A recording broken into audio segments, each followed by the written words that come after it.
The X-AIRFLY Mono is an innovative carbon fiber monopod system from Fotopro.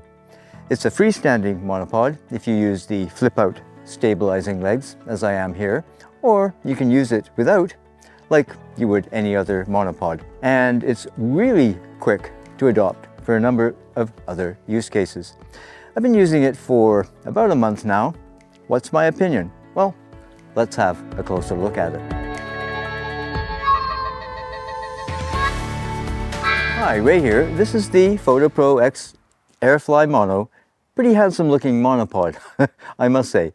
It comes in grey and this flashier orange trim version. And orange is my favorite color. I even have another regular monopod with the same color scheme. Now, Fotopro contacted me a couple of months ago to see if I'd be interested in taking a look at this product. And so here we are. I get to keep the monopod and the head, etc. We'll talk about that in a minute, but that's about as far as it goes. And as usual, my opinions are unfiltered and, let's say, unencumbered by any other obligations. So this isn't a sponsored video.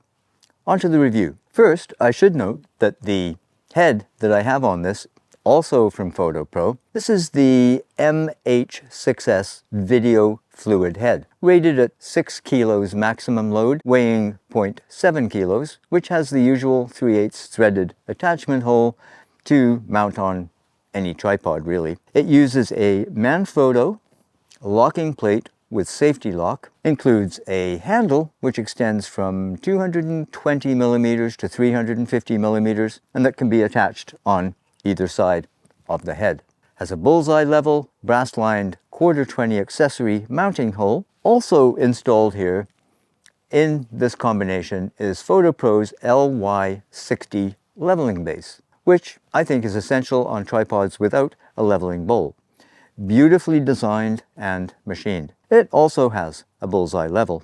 Now, I anticipate someone asking, is this an appropriate head for a monopod?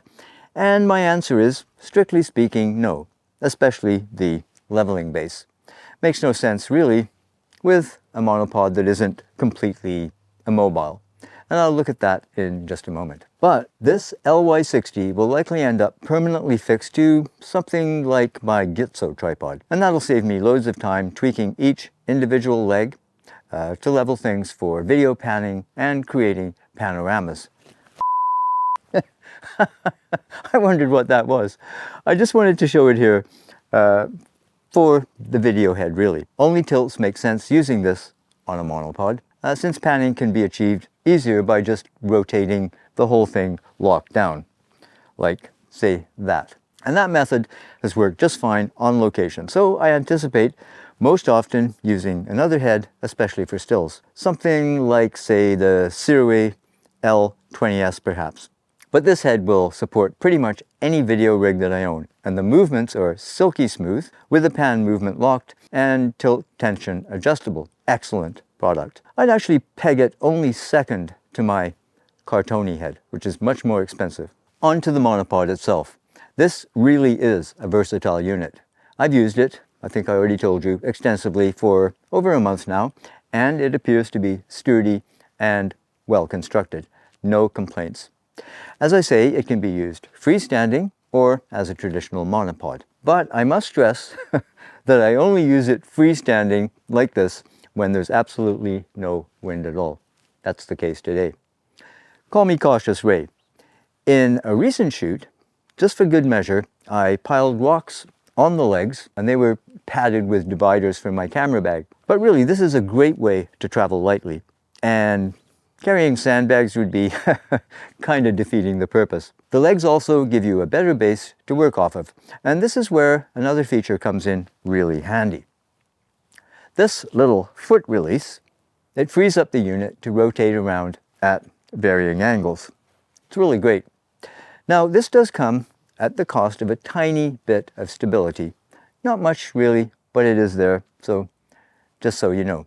But I've really found this feature to be a great help used for video or photos. So if you unlock all the movements, it's kind of similar to a wildlife gimbal at a fraction of the weight. And this is great for supporting a telephoto lens. Quick release buttons serve to detach both the head and the legs. So when it comes to the head, you can switch out, for instance, to a motorized gimbal, which would require a spare gizmo to make that fast. I'm not sure at the moment if those gizmos, as I'm calling them, are available as an accessory, but I'll put that in the description when I do find out. You can also use that function, the quick release, to turn this into a sort of mini tripod. That just takes a moment to convert. Excellent, excellent design.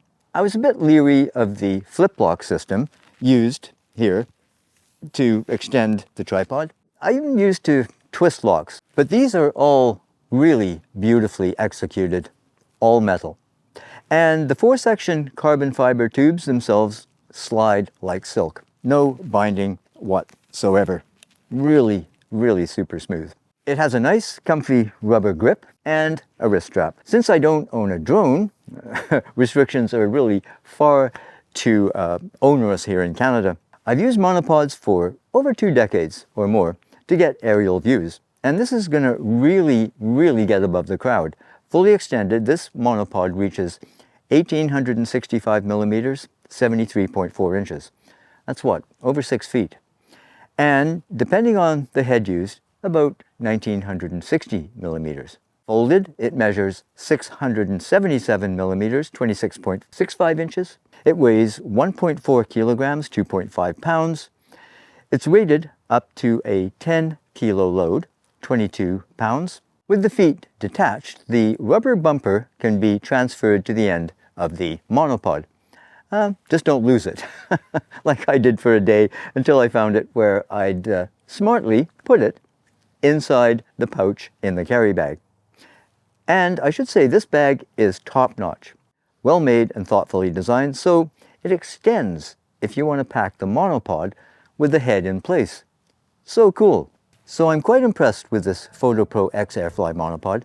It's just one of the company's products, from tripods and heads for video and photo, camera cages and camera bags, etc. The X-AIRFLY Mono sells for $169 US. The MH6S video fluid head is just $79. The leveling base, LY60, goes for $55.90. I'll add purchase links to the description below. So I'll give this a thumbs up. So far, it's proved to be a very handy addition to my location equipment, and I'd like to hear from other people who use something similar, or if you'd find a freestanding monopod handy. So, if you found this review useful, please do give it the old thumbs up, and if you just discovered my channel, please do consider subscribing. Hit that notification bell so you don't miss new content from me. In the meantime, take care, cheers, we'll see you later.